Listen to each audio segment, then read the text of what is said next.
My name is Professor Diane Crone. I'm the Director of the Centre for Health, Activity and Wellbeing Research at Cardiff Metropolitan University and a Non-Executive Director of Public Health Wales. Welcome to the webinar today on understanding influences on mental wellbeing at the individual and community level. The teams led by Emily van der Venter and Carol Owen bring today's session to you. Emily is a consultant in public health within the Health Improvement Division of Public Health Wales, and Carol is a principal public health practitioner at Public Health Wales. The webinar will take you through the conceptual framework for mental wellbeing developed by Public Health Wales, which aims to build a common understanding on the range of factors that affect mental wellbeing and resilience of individuals. The framework has been developed based on a review of evidence and theories relating to mental wellbeing and extensive testing through focus groups in both English and Welsh.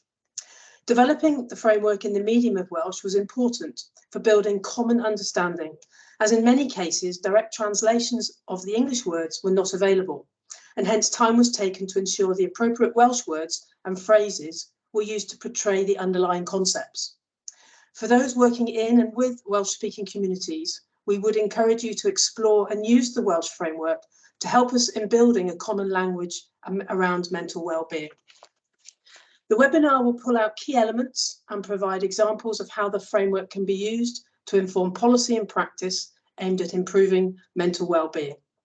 So before I introduce our speakers, some housekeeping for you. After the presentation, there will be a chance for you to ask questions. And we're hoping you can put both questions in the chat box, but also there's an opportunity to ask your questions if you would like to using the hand function. The webinar is being recorded and will be made available on the Public Health Network Cymru's website after the session. English and Welsh subtitles are available. These can be switched on using the button at the bottom right of your screens. However, we are aware that the Welsh auto-generated subtitles are sometimes inaccurate. If you experience any difficulties with the technology, please let us know through the chat box and the team can contact you directly. If you want to ask questions again, please put them in the chat or we can use the hand function when that time arrives. So without further ado, I'm going to hand over Emily to start us off for the presentation today. Diolch Dai, and Shwmae. I'm Emily van der Venter, consultant in public health with Health Improvement, as has been said. Thank you for the introduction. I've got a few slides to take you through today around how we are understanding mental wellbeing, kind of what is the current state of mental wellbeing within Wales, and then on to the conceptual framework, which has been mentioned already. So. There are a number of definitions for what we mean by mental well-being, some quite complex, talking about being able to fulfill a person's role and purpose within society. But I think ultimately the most succinct definition, and I think intuitive definition I've come across, is this idea of feeling good and functioning well. So it is about how we think, feel and act. So I would ask you to just hold that definition in mind as we go through the presentation, and some of those elements will become clear in terms of those interactions between how we think, feel and act, and some of the wider influences on those elements. So just a quick snapshot in terms of the current status of mental wellbeing within Wales. So we've had recent findings from the National Survey for Wales published, which have shown a decline in average mental wellbeing scores for the adult population within Wales. So this uses a tool called the Warwick-Edinburgh Mental Wellbeing Scale. So it gives an average score. And you can see it declined from 51 pre-pandemic to around 49 following the pandemic. So perhaps unsurprisingly, because I think the pandemic had an impact on all of our mental well-being. But there's some interesting statistics that sit alongside that as well. So to look at loneliness, the one on the graph on your bottom right initially, we know loneliness and mental well-being, they're different things, but they are closely associated. And again, unsurprisingly, we saw a peak in the proportion of adults who said they sometimes or often or always felt lonely during the pandemic. So that 2020-21 figure.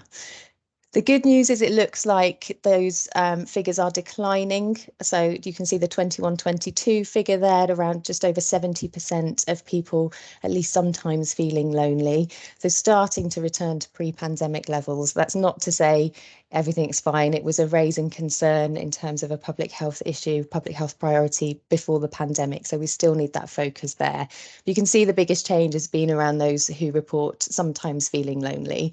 And I think encouraging signs when you see the darker blue around those often or always feeling lonely. Since 2016, there have been some slight declines, but as I say, still something we need to focus on. And perhaps not unrelated is this increase that we've seen in sense of community. So decline in loneliness, kind of making assumptions here, but perhaps related to that increase in people feeling they have a positive sense of community in their local area. So that chart on the right, you can see there's 4 categories. The final one on sense of community is based on the proportion of people in the National Survey for Wales that said yes to the previous 3 figures. So that's why the overall figure is lower, but encouraging to see those increases in each indicator.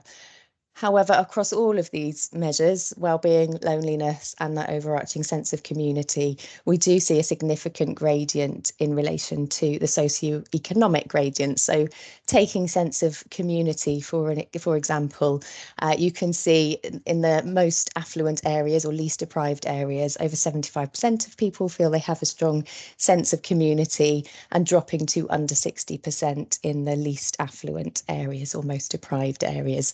So of course, in all the work that we do within public health, health inequalities is a big priority and an area of focus, and it stands to reason that is the same when we're looking at well-being. And we talk about sense of community because mental well-being isn't just a factor that is influenced by individual factors, but actually that interrelationship with our communities, be that geographical communities, workplaces, schools, online communities, communities of interest, there's a really important interaction there, which is something that we have attempted to capture and reflect in the conceptual framework for mental well-being that's been mentioned. So I just wanted to give you a broad overview of this framework initially, and then we'll drill down into some of the elements.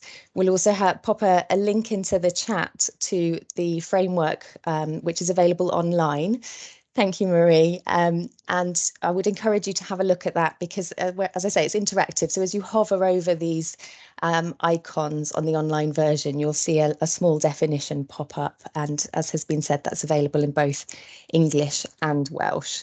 So just broadly speaking, we can see mental well-being is influenced by a number of different factors. So the things that have happened to us in the past and the things that are currently happening to us. So our current context will have an impact on our mental well-being. And importantly, the wider determinants of health, as we call them, have really strong relationships with our mental well-being. So taking the current context as an example, financial insecurity has a really significant impact on mental well-being and risk of mental ill health. So we know that actually going through this cost of living crisis, unfortunately, will be impacting people's mental well-being. So it's all the more important that we encourage people to think about what's important to them, what helps them to cope in order to support their mental well-being during this difficult time. We'll come into the main part of the model shortly, but just to say then our mental well-being status influences our health behaviours and influences our longer term health outcomes, and vice versa, our health status and our health behaviours can influence our mental well-being. So, for example, we know physical activity is good for mental well-being. We know that turning to drugs and alcohol is bad for our mental well-being. So it might be something that we turn to for kind of immediate relief and feel like it's helping us to cope. But in the medium to longer term, obviously, things like excess drinking can be detrimental to both our mental and our physical health. And then if you think about our overarching health status, if we're given a diagnosis of a health condition, be that acute or chronic, that can impact our well-being as well. So when we talk to health and care providers, it's very much about encouraging people to think about the holistic needs of an individual. So while you might be giving a physical health diagnosis, actually think about how you can support people's well-being and coping through that, adjusting to that diagnosis as well. And we're really keen to say that mental well-being is something that we can all do something about to protect and improve our well-being, irrespective of any underlying health condition, be that physical or a mental health condition. Mental well-being is about really supporting our quality of life and our, as I say, ability to cope. So it's not always about being happy and joyous all the time, but it's being resilient enough to be able to cope with some of life's challenges and bounce back to face another day. So just to show you there, the Welsh version, as has already been said, a lot of effort went into making sure this is valid in Welsh as well. So please do help us, as I say, to think about using the words within this model. I'm just going to show you the interactive version now, and I would encourage you, as I say, you've got the link there. Please do have a look at this while we're speaking, because I'd just like to take you through what is in the model and pick out a few of the elements in particular. We haven't got time to go through all of it in detail today, but I wanted to give you a bit of an introduction into the concepts within the model and think about how some of that can be applied in real life in terms of helping people to build their mental well-being. So within the psychological element, you can see here we talk about self-efficacy, self-esteem, and locus of control as being three really crucial psychological factors that need to be considered. So self-efficacy is about an individual's belief or confidence in their ability to undertake and complete a particular task. So it is quite context dependent. However, as people develop a level of skill, a level of mastery within that task, then they build a sense of achievement and a sense of motivation. And it's that motivation that can be transferable into a wider sense of perhaps self-esteem, but also make people feel more comfortable and confident to try other things, such as other health behaviour changes, for example. Self-esteem is then a broader concept of our self-worth. So thinking about kind of overall attributes and qualities that we have. You might also think in this space about self-acceptance, so that importance of kind of self-compassion, being comfortable in your own skin and being confident in yourself. And then we talk about locus of control. So I'm sure it's a concept many of you are familiar with. And in terms of mental well-being, the importance of really focusing on what you can control and what you can influence in your life. Some people may have a more natural state of locus of an external locus of control, so they may feel very that there is very little in their life that they have control over and then they can influence, or then you may have a more natural internal sense of locus of control, feeling like you can influence things happening to you.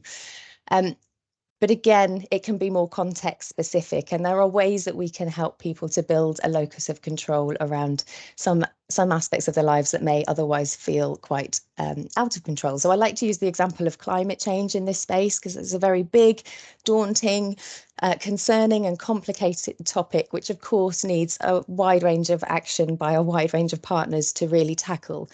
And so it can feel like something that is completely outside of our locus of control, but there are small steps that we can take to help us to get a sense of control and feel a bit better around at least being part of the solution and not part of the problem. So things like engaging in pro-climate behaviours, be that active travel, so walking and cycling instead of taking the car, or even small steps around how we can support biodiversity in our own garden or in our own home, such as building little insect hotels that can really help biodiversity measures. So I think just encourage people to think about how you can apply that in your own work and in your own lives as well to help build that.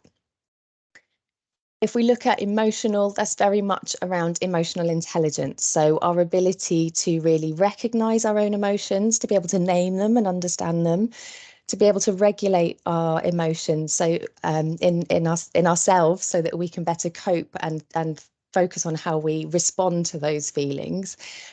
But also that awareness of emotions in others is really important for then building healthy social relationships. So having a sense of empathy really is about being able to recognise how others may be feeling and show empathy, which is, as we say, is really important then in that relationship management. So it brings us over to talk about the social domain. Social support. So support from other people is so crucial. We are social beings after all. So this is a really big factor in terms of supporting our mental well-being. And it's very much about the quality of social relationships and social support that we have rather than the quantity. And I'm sure you can think about things such as social media and the difference in the type of relationship that we might have there, the types of social networks where it might be that there are lots of people in our online social network, but actually what is the level of quality of those relationships? Are there people that we feel we can turn to and trust when we need some support? Coherence then is really about sense making. So how do we understand what's happening to us in our lives? So this idea of comprehensibility, as the underlying theories would call it, how well we feel we can manage what's happening within our lives, might be both internal or external resources that we need, pulling on support of others, or having that internal kind of mental energy to cope.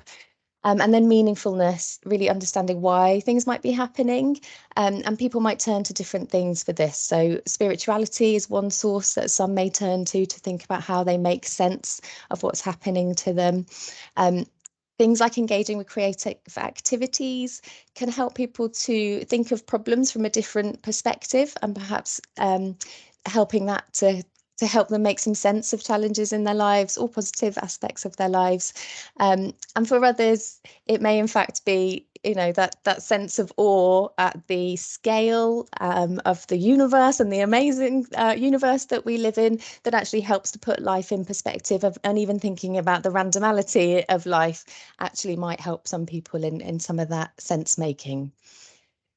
And then we come to think about status. So really important when we think about impacts on health inequalities. So very much in this space, it's about how people perceive their place in society. But there is something here around actually if people are feeling discriminated against or experiencing discrimination, that's obviously going to have a real impact on their perceived status within a local community or within a wider network. So I just want to hold that in mind in terms of the importance of status and relationship with health inequalities. So those are some of the key factors around individual well-being. I think we recognise this model is the best that we've been able to come up with based on current research evidence, but the evidence base is continually evolving. So we do expect this model to adapt over time. I was then going to pass over to Carol to talk a little bit around what we mean by community well-being. Okay, dokes, thank you. So when we come to talk about community well-being, we're not talking about the sum of individual well-being in that community. What we're talking about is collective life in the community. So how accessible is that community life? Is that community life in a community to all who live in that community? We've kind of explored concepts around people, place, and power. So within people, again, it's about social relationships, but when we're talking about it in the community sense, we're talking about how they might happen. So we talk about social capital being a really, really important aspect of community life. And in that, there's three kind of schools of thought about how that might develop. We talk about bonding, which is really about those kind of strong, supportive ties that occur within a community. We talk about bridging, which is more about connections between different types of communities. They might be a little bit weaker than that, but they're still important so that people are aware that there's more to life than their community, and that they can access lots of stuff with the help of social capital, really, and social relationships. And then linking refers to those connections that probably talk to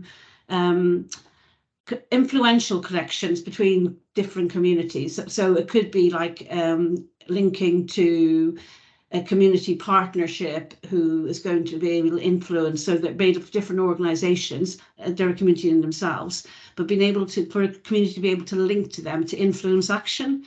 So there's lots written around all of this, and there will be a technical document available to explain a lot of these concepts in the very near future. Place place is, we're really talking about the built and natural environment and the community assets that are available to a community. You know, people, those natural bumping spaces, and, you know, as planning laws have kind of changed over the years, and we kind of taken a lot of those natural bumping spaces out of our community. So the post offices are gone, the churches have closed, you know, the local shop is kind of now closed because there's a big supermarket out in the thing. So those bumping spaces are really important, and in effect, for a collective life in the community, we almost need to create them. So those planning laws, if we're trying to influence some of that, I suppose, is thinking about how can we create those natural bumping spaces. The school gate is one, but even schools, little schools in rural Wales are now kind of being amalgamated into big schools and moved out of town and stuff. So really need to give some consideration to this. And then power is a really interesting concept, and something that I'm really interested in, but I won't bore you to tears with all of my theories or the underpinning theories. But power is about relationships, really, and the power that exists within relationships. It's a pretty nebulous thing. It's really hard to kind of understand. But if we think about it, in one of the theories talks about power with, power to, power within, and then just coercive power. So coercive power in the first instance is that kind of, well, it's power over people. It can be invisible. You might not even see it. It can exist within cultures, and exist within relationships, but it also between organisations and communities and individuals. So, in effect, the police have coercive power. We've enabled our police force to have coercive power. They can make things happen to communities and individuals. Power with is about that shared kind of power that grows out of collaboration within a community. So that kind of going back to that bonding idea, you know, that power with comes from that. And then that power with leads to potentially power to, and power to is kind of power to act. So you can take action as a collective if you develop. All of this takes time. It all takes time. It's not going to happen overnight. And then the other power is power within, and power within is probably, it's about an individual and community self-esteem. So it's kind of, it's, you know, where they see their place in the world, I suppose. And that power within builds self-efficacy, builds self-esteem, and builds the power to act and take action. So I think I'll leave it there. Thank you, Carol. Some really insightful stuff around the community element. And I think I just wanted to flag, so the link that's in the chat will take you through to the conceptual framework. For some reason it's not fully loading for me now, but there's also links to our principles for community engagement. So if you're working with communities, then would encourage you to please have a look at that document as well, in terms of how we can support better community well-being through empowerment. So just to return to the slides, bear with me. That's the models, as I say, and the link for those that are watching on recording. Sorry, it's not the most user-friendly link in terms of typing in, but just wanted to share that with you. So just a reminder of those key elements and the translations that are available in Welsh. And so our mental well-being is influenced by a wide number of things. So it is complex and it is complicated, but in the middle of all of this is our amazingly complicated organ called the brain, which is trying to make sense of what's happening to us externally. So filtering all of those influences, all of those stimuli from our external environment, trying to make sense of it, and also then trying to regulate our physical body as well. So our routine functions, breathing, digestion, and then also our regulating our reaction to things that happen to us. So really at the heart of how we think, feel, and act. The fact that always sticks with me and amazes me every time I say it is just to reflect the complexity of our brains. Within 1 cubic centimetre of the brain, we've got more connections than there are stars in the Milky Way. So it just gives you a sense of actually everything that our brain, our nervous system is trying to regulate, trying to deal with at any one time. And important when we think about mental well-being, particularly at this time as we're going through yet another global crisis, Actually, if people are in a chronic or constant state of worry, stress, anxiety, then it impacts our body's ability to effectively regulate ourselves, so both our physical state and our mental state. So when we're in chronic stress, we go into this fight, flight, or freeze mode. And you can see here the elements of what the nervous system then does with our body. So it dilates our pupils, it reduces saliva, so it's reducing digestive function. It accelerates our heart rate and our breathing. So it's getting ready for that kind of fight flight mode, and secretes adrenaline as well. And this is all great from an evolutionary perspective in terms of responding to an immediate threat. So as a short-term response, it's very helpful. But if we're in that state over a longer period of time, i.e. chronic stress, then it's going to have a negative impact both on our mental and our physical health. And you can see the range of impacts on the right here. Sorry, this slide isn't fully translated into Welsh, but particularly thinking about mental well-being and the interrelationship with mental health there, you can see some of those negative impacts. So difficulty sleeping, if your mind is racing, it's difficult to quieten your mind. That's going to really impact on your ability to sleep, your ability to relax, your ability to concentrate. And as I say, over a sustained period of time, then that creates a significant risk of the development for conditions such as depression and anxiety. So I wanted to share that with you, again, thinking back into terms of how this relates to mental well-being and how we think, feel and act, particularly through difficult periods. So such as, as I've said already, I think many of us will have experienced impacts on our mental well-being living through the pandemic, and many will experience that through this coming winter. So we've got some really useful learning from the pandemic around what helped people's mental well-being and what helped them cope during that crisis, which I wanted to share with you. So this is built on the COVID-19 social study. And I would say it builds on pre-existing evidence as well. So a lot of this was already shown as things that were helpful during prior to the pandemic in terms of what supports our mental well-being, but we've got this added weight behind the evidence of actually what works during a crisis period as well. So as we've touched on within the framework, the importance of social support, so having people that you can turn to when you need help. Also really interestingly was those that engaged with hobbies, so people who spent more time perhaps doing gardening, cooking, reading, engaging with creative activities. These were found to be really beneficial in terms of not just distraction actually, but actually helping people cope. So lower risk of anxiety and depression was seen amongst these groups. So no risk, there was with the wide factors that influence our mental well-being and our mental health. This is not 100% the answer. No single factor is a panacea, but had a really positive influence there. Similarly, engaging with wider leisure activities, so particularly thinking about one of the few things we were all able to do around spending time outdoors, but really connecting with nature was found to be very beneficial for people's mental well-being. There was a relationship there around people's satisfaction with their outdoor spaces, so access to green spaces, for example, in their local neighbourhood. So again, linking back to that place element within the conceptual framework is a really important consideration. So yeah, touching on nature there again, and then engagement in creative activities. So there seems to be something particular, again, and I confess it's a particular interest of mine in terms of the mental health and mental well-being benefits of engaging with creative activities.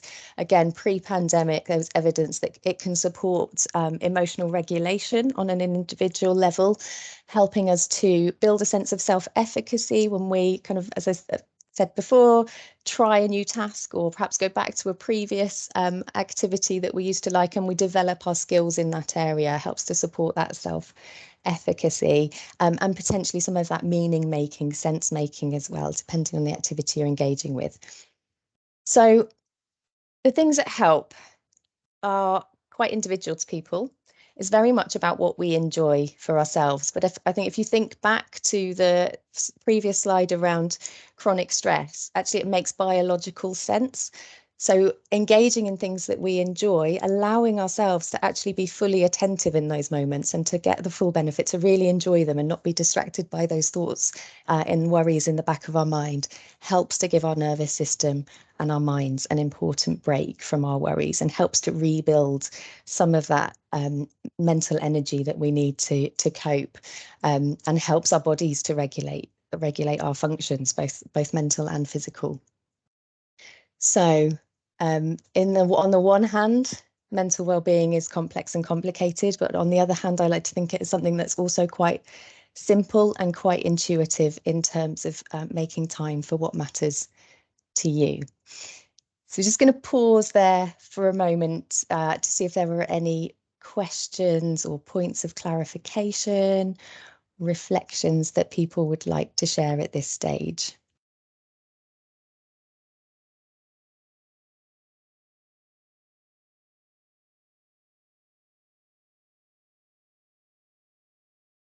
Feel free to raise a hand if you do have anything, or pop something in the chat. And if not, we will move on to a bit of an interactive activity for you all.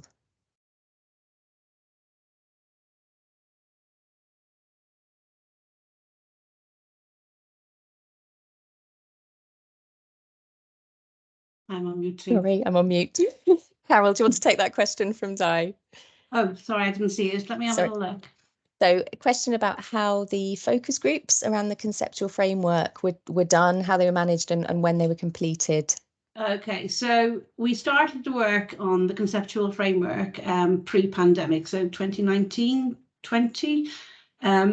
The first step of the development was an internal workshop within the Health Improvement Division on any of us who were working, in that area. So we came up with these concepts and framework and worked up, looked at the evidence, looked at the theories, etc. And then took that out as a very draft framework. It wasn't interactive at the time, to 5 focus groups across Wales through the medium of English. What usually happens when we do this kind of work, the conversation will mostly turn to mental health and mental health services. So whilst we commissioned the work, I sat in on a couple of them just to bit of a control freak to make sure it didn't go that way and that we stayed in the mental well-being arena. And so when we had a report following on from that, which kind of told us that, whilst people hadn't really thought about it prior to the focus groups, what mental well-being wasn't something they really thought about, which is insightful in itself. They agreed with the concepts when they were explained. So I had developed a lay version of what these concepts might mean for the researchers. And then from that, we felt kind of confident enough to kind of go away, get creative agency, do the interactive stuff. And then post-pandemic, we came back. I was deployed to do COVID work for a long time, but came back last year sometime and reviewed it. Always intended that it would be developed through the medium of Welsh, closer to the time it was developed in English. But because I'm not a fluent Welsh speaker or thinker, it had to be done in English in the first instance. So to develop it through the medium of Welsh, I recruited a number of staff from right across the organisation. In the end, availability kind of indicated how many actually sat in that focus group, the first initial staff focus group. But even people from microbiology who are Welsh speakers were interested in participating, which was insightful again in people's interest in their mental well-being. Clearly, whether that's grown over the pandemic or not, I don't really know. But so we did focus groups and pulled out what our staff members felt were the words that would capture the nuance of kind of the concepts rather than a direct translation, because through conversations with Welsh speakers, and I know that that's sometimes lost in translation.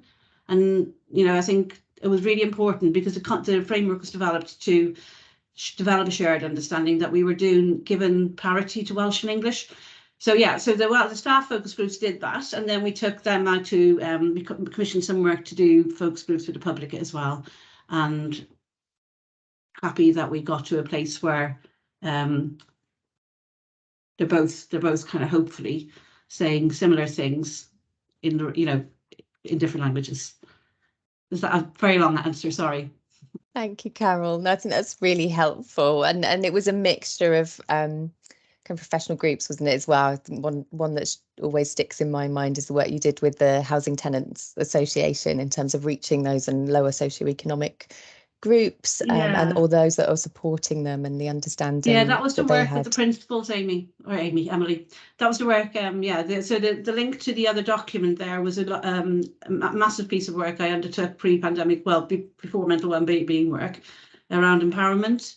And I was really, really lucky that I got to do the focus groups myself, and with tenants from lower socioeconomic backgrounds through kind of TPAS Cymru. Brilliant. Thank you. And then we've got another question around, are all the domains in the framework considered equal in terms of evidence, or are some aspects more influential than others?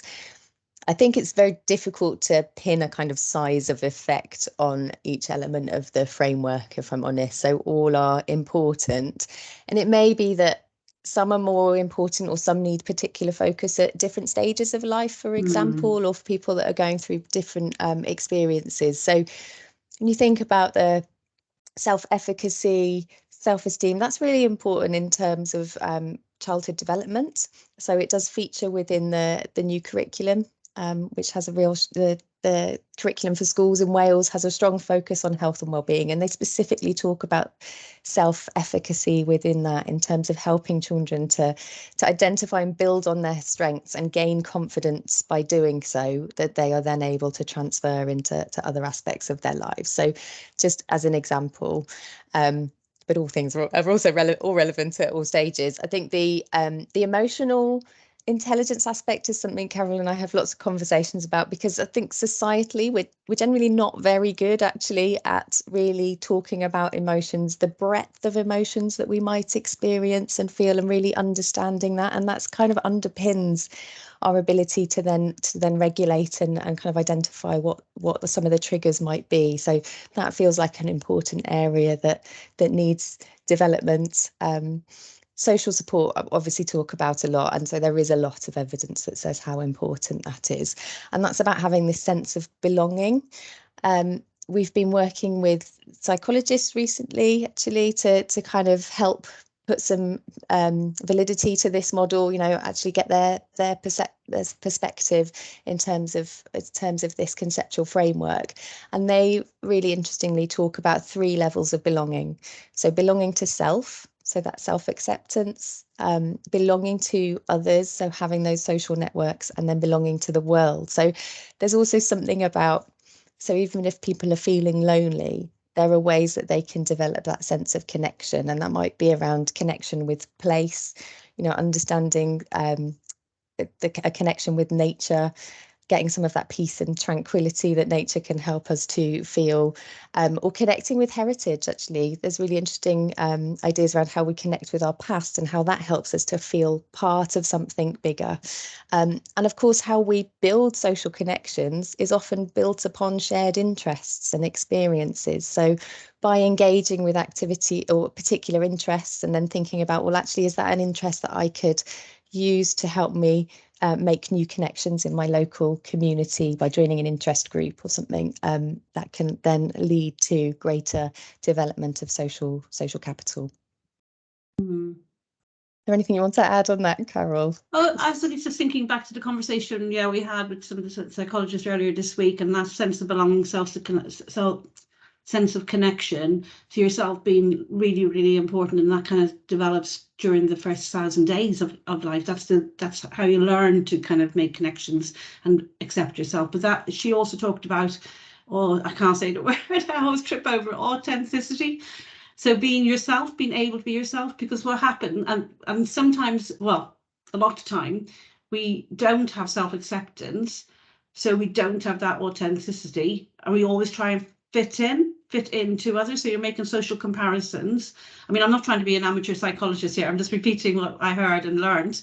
But it is an interesting one, because when you're not being yourself and you don't have that sense of you, that also creates a sense of loneliness, which was a bit powerful for me. Very much so, and we see, don't we, in the statistics around loneliness, actually it's highest amongst young people. And you wonder how much of that is around that period in your teenage lives when you're starting to kind of build your self-identity, if you like. And actually, if you put too much of that into expectations of others rather than being true to yourself, then that's going to have a negative impact on your well-being. There are a few other questions in Charlotte has chat. one there, hasn't she? Yeah, so interested in next steps. How is something so complicated translated into action that has a measurable impact? Very good question, Charlotte. Would expect nothing less from yourself. So this framework is absolutely underpinning all of our work now as a mental wellbeing team. So we've got a programme of work which is about embedding a whole school approach to emotional and mental wellbeing in our education settings in Wales. And some of the elements of the framework align quite nicely with that. So we've spoken about the curriculum and things around self-esteem, but also now developing, as we develop further guidance for schools, it's about how we hone in on some of these particular elements and help to bring it to life in terms of examples that schools could take on board. Working, so there's a number of ways, working with partners across the system. So we're developing relationships with partners such as Natural Resources Wales, CADU, and Arts Council Wales to actually think about how we can better promote access and protect community assets in these spaces. So some collaborative action there, which may involve kind of joint bids for funding, at how we can better improve access and particularly engagement in underrepresented groups. So there'll be work coming up as well, which has more of a public facing element in terms of encouraging people to think about their mental well-being and take action in terms of making time to prioritise it. Again, pulling on some of these elements, but kind of making it much more accessible in terms of the language and how we discuss it all with the public. One of the ways we're going to do that is through having a national conversation. And we very much want this to be fed by local residents. So whilst there are things that we know work for mental well-being, so as we've said, social support, connecting with nature, connecting with others, creativity, and then other ways of being grateful, being kind. These are all really important evidence-based things for our mental well-being. But as we've said, mental well-being can also be quite individual because it's about making time for what's important to you. So we would like to put the question to you if people are willing to share just a few thoughts around what matters to you, what works for your well-being. Yeah, you've heard the presentation, so you might be slightly influenced into certain directions, but I would hope you just take a moment to think for yourself in terms of what works. Sorry, comment about the 5 ways to well-being. Yeah, I think there's a really clear relationship there in terms of those 5 ways. So things like taking time to connect with nature, connecting with other people. Actually, give is one of the 5 ways of well-being. So giving help, and we know there's some really interesting work around if you're worried about somebody, a nice thing to do can actually be to ask for their help rather than asking, do they need help? Find something that they could help you with, because actually that helps to really build a bit of self-worth for that individual, help them to feel valued and have that role, because it's giving them that opportunity to build social connection. WebWebs, yeah, absolutely. That's something, again, that when we're working with partners, we want to build more consistency in terms of how initiatives that aim to improve wellbeing are evaluated. So we're advocating particularly for the short WebWebs version. And of course, WebWebs is in the National Survey for Wales. So that's kind of an indicator that we are keeping an eye on as we go. We recognise we can't link changes in wellbeing necessarily to some of the work we're doing because there are so many external factors. So yeah, we're going back into the winter and COVID may be causing people anxieties. We've got the cost of living, we've got the war in Ukraine. So there's a lot going on that could have a negative impact. So we're really keen to just help to get some messages and advice out around what can help to mitigate against some of those negative impacts. There's some people are sharing in the cold water swimming seems to come up quite a lot when we ask people. It does, doesn't it? Yeah. I think the whole point is it's there's no right or wrong answer. It's different for everybody. Absolutely. I really like that point around visiting isolated people as well, actually. So as you say, doing a sense of good for others, giving your time and even giving a smile to people in the street can make such a big difference. When I've been involved in co-production work with people with mental ill health and severe and enduring mental illness, actually some of the comments you hear around what makes the biggest difference to them in their day are things like, does the corner shop keeper smile to me or talk to me, that sense of validation, and giving even just in a small way that sense of belonging. Yeah, green blue spaces, going out for walks, a good book, kitchen disco with my children. I love that. Lifelong learning, cake decorations, some lovely things. I can see you having the disco. I see Karis is doing, I see her having a kitchen disco. Brilliant. There's a lot of themes coming up there that are aligned with, as we've shared, kind of the existing evidence base. Going for a walk backing? Was that baking? Wonder. Yeah, maybe. Gardening. Biodiversity. Yeah. Nature. Singing is really powerful. Some lovely evidence around kind of singing for health, singing for well-being initiatives and the positive impacts that can have both on mental well-being, but also on kind of physical health. So people with COPD can get great benefit from that in terms of controlling their breathing. Yeah, and there are choirs that you don't even have to be able to sing. I joined one pre-pandemic just for the fun of it, really. I couldn't sing, but I didn't have to. You just found where you wanted to stand in the choir. Kind of, if you thought you were alto, you're alto. If you thought you were soprano, go over there. And it was really fun. I love that. I think Carol and I are both obviously working in this space, and increasingly with this question in mind, kind of noticing more and more in terms of our own lives. So when I started talking about this, I would mention a couple of examples. So adult colouring in is something that I discovered during the pandemic as something that was really helpful to help me cope. I was quite sceptical beforehand, but actually having something that I could just pick up and crack on with, it became a really helpful tool for dealing, calming my mind and quietening my mind, helping to deal with some anxiety, and something I've gone back to since. I then also often talk about walking my dog, but I think increasingly it's not just about walking my dog. There's certain things I get from walking my dog in certain, I get a bit more when I do in certain places. So I love being in the woods, for example. I think that relates to growing up with a small patch of woodland next to my home. So I just find something really soothing about being in amongst trees. I also quite enjoy walking around old graveyards and kind of with my dog. Sounds a bit morbid, but just that interest in terms of seeing which is the gravestone that is the oldest, and something about again feeling part of something bigger, and you get that sense of life does like social history, come and isn't it? It's kind of, yeah. Well, I shared very sadly this morning, because it was so windy. I delighted and got so much joy out of putting clothes on the line and just watching the wind kind of take them. Yeah, I'm sad, I know, but it did give me a lot of joy. I didn't have to put them in the tumble dryer. And it's those little things, isn't it? I think it's noticing. So often it's about just allowing yourself to notice those things and have a bit of gratitude and reflection on them.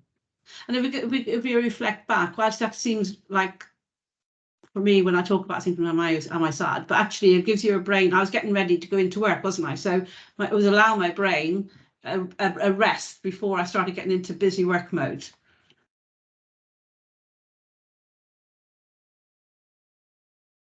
Loads of lovely examples coming through now as well, isn't it? Time with friends and family. I'm just wondering, I don't know how we would seek permission, but if and when we start a national conversation, that we could use some of these examples to share. Or if people not happy, maybe let us know.